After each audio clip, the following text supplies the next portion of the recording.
ধুবুৰীৰ সাংসদ ৰকিবুল হুছেইনক গুৰুলা গুৰুলকৈ প্ৰহাৰ দুৰ্বৃত্তৰ। আজি ৰূপহী হাতত ধুবুৰীৰ সাংসদ ৰকিবুল হুছেইনক আক্ৰমণ দুৰ্বৃত্তৰ। স্কুটিৰে সভালৈ গৈ থকাৰ সময়তে আক্ৰমণ কৰে দুৰ্বৃত্তই। স্কুটিৰ পৰাও পৰি গৈছিল ৰকিবুল হুছেইন। মুখত কলা কাপোৰ পৰিধান কৰি আক্ৰমণ সাংসদ ৰকিবুল হুছেইনক। ক্ৰিকেট বেটেৰে গুৰুলা গুৰুলকৈ প্ৰহাৰ কৰে সাংসদগৰাকীক। ৰকিবুল হুছেইনৰ লগতে তেওঁৰ পুত্ৰ আৰু দেহৰক্ষীকক প্ৰহাৰ কৰে দুৰ্বৃত্তই। কোনোমতে পলায়ন কৰি প্ৰাণ ৰক্ষা কৰে সাংসদ ৰকিবুল হুছেইনে। দিন দুপৰতে আক্ৰমণৰ বলি হয় সাংসদগৰাকী। কেনেকৈ আক্ৰমণৰ বলি হল ৰকিবুল হুছেইন, সংবাদ মাধ্যমৰ আগত কি ক'লে সাংসদগৰাকীয়ে, চাওক আমাৰ এই বিশেষ প্ৰতিবেদন। News desk report any express. যেহেতু পৰীক্ষা চলি আছে সেইকাৰণে এখন মানুহৰ চোতালত মিটিং দিছিলোঁ। সেই মিটিংখনৰো আমি পাৰ্মিশ্যন লৈছোঁ। আজি মিটিঙলৈ আহি থকা আগমুহূৰ্তত আমি গম পাইছিলোঁ যে আমাৰ ইয়াত যিটো গাড়ী ভাঙে আৰু গাড়ী ভাঙিলেই আমাৰ ইয়াৰ এছপিয়ে কয় যে গাড়ী ভাঙাটো এটা বেলেবল অফেন্স। আমি তেখেতসকলক মাতি আনি পেলাই আকৌ আমাৰ ষ্টেটমেণ্ট লৈ পেলাই ৰিলিজ কৰিছোঁ। গতিকে গাড়ীবিলাকৰ বহুত আপোনাৰ এনেকৈ গাড়ী ভাঙিলে বহুত আপোনাৰ ইঞ্চুৰেঞ্চো কাভাৰ নকৰে। গতিকে আমি গাড়ীবিলাক আজি নানি মাত্ৰ তিনিখন আমাৰ মটৰচাইকেলেৰে মোৰ চিকিউৰিটি দুজন আৰু মই আৰু তানজিল আৰু এখনত লৈ আমি আহি আছিলোঁ। আহি থাকোঁতে পুলিচে আমিও গম পাইছিলোঁ তাত ৰখি আছে বুলি, কিন্তু এনেকৈ ব্যক্তিগত গাত মাৰি পেলোৱাৰ বুলি আমি ভবা নাছিলোঁ। এছ পিক যেতিয়া ক'লোঁ, এছ পিয়ে ক'লে যে মই অচিক কৈ দিছোঁ আৰু সেইমতে মই এজন ছিনিয়ৰ মানুহ, মই আগতীয়াকৈ যোৱাকালিও কথাখিনি জনাইছোঁ, লিখিতভাৱে জনাইছোঁ আৰু এইখিনি আপোনাৰ অচিক মই কথা পাতিলোঁ। অচিয়ে ক'লে যে আপুনি আহক, আহিলে আমি আপোনাক ৰূপহী তিনিআলিৰ পৰা আমি লৈ যাম, মিটিঙলৈকে থৈ দিম, অলপ দূৰ লাগে। তাৰপিছত মই অহা ৰাস্তাত আকৌ অচিক ফোন কৰিলোঁ। অচিয়ে কৈছে যে মই তিনিআলিত ৰখি আছোঁ, আপুনি আহক। মই তিনিআলিত আহি যেতিয়া মই মটৰচাইকেল দুখনত উঠি, এখনত উঠি আৰু দুজনত মোৰ চিকিউৰিটি উঠি মই যেতিয়া আহি আছিলোঁ তেতিয়া দেখিলোঁ যে অচি তাত নাই। অচিক আকৌ ফোন কৰোঁতে ক'লে যে মই কলেজৰ ওচৰত ৰখি আছিলোঁ। তাৰমানে অচি সেইফালেদি আহোঁতে যি 20-30টা ল'ৰা আমাৰ ডকাইত চুৰ দিন দুপৰত ৰখি আছে, যিসকলক আমাৰ ইলেকশ্যনৰ সময়ত আমাৰ MLA সকলক গাড়ী ভাঙাৰ পিছতো বিভিন্ন ধৰণে অত্যাচাৰ কৰাৰ পিছতো কোনো একশ্যন হোৱা নাই। হিমন্ত বিশ্ব শৰ্মা ডাঙৰীয়াই ৰাতি তেওঁলোকৰ লগত অপেনলি খোলাকৈ যেতিয়া কথা পতা আৰম্ভ কৰিলে, তেখেতসকলৰ সাহস বাঢ়ি গ'ল। আৰু সেইকাৰণে আজি দুৰ্দান্ত ডকাইত চুৰ মাৰ্ডাৰ কেছৰ আসামী স্পষ্টকৈ সকলো জানে, ভিডিঅ'ত আমাৰ কথাবিলাক আছেই। মোক তেওঁলোকে ব্যক্তিগতভাৱে তাত আক্ৰমণ কৰে, হাতত বিভিন্ন ধৰণৰ অস্ত্ৰ শস্ত্ৰ লৈ আহিছে। তেখেতসকলে অস্ত্ৰ শস্ত্ৰ লৈ মোক মাৰিবলৈ আহিছে আৰু তেতিয়া উপায়হীন হৈ মোৰ এজন চিকিউৰিটিটো ভয়ত পলালেই।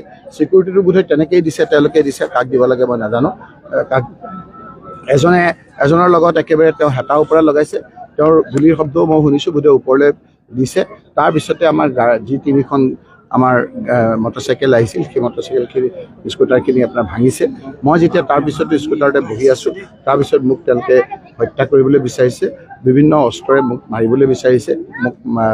এতিয়া মই এইবিলাক কথা নকওঁ আৰু মানুহৰ মন ভাঙি যাব। বিভিন্ন ধৰণৰ অত্যাচাৰ কৰিছে। মই এতিয়াও কেছটো দিবলৈ যোৱা নাই। নিয়মতে এইটো চৌমতৰ কেছ তেওঁলোকে ল'বই লাগে। কোনে মাৰিছে সেই কথাখিনিও তেওঁলোকে নিজে দেখিও আছে। এইটো কথা এইটোৱেই যে মই মোৰ 4বাৰকৈ আক্ৰমণ কৰাৰ পিছত পুলিচে এটা এছেছমেণ্ট কৰে বছৰি যে কাক চিকিউৰিটি দিব লাগিব, কাক আপোনাৰ এস্কৰ্ট দিব লাগিব।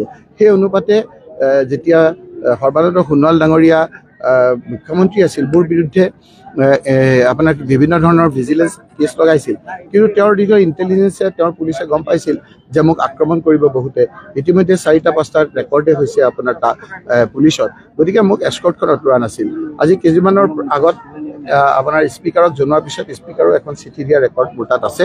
মাজতে মোক তেওঁ এস্কৰ্ট দিলে, কিন্তু পিছত আকৌ এস্কৰ্টখন উঠাই দি আজিৰ তাৰিখটোৰ লগত ডাইৰেক্টলি মুখ্যমন্ত্ৰী জড়িত।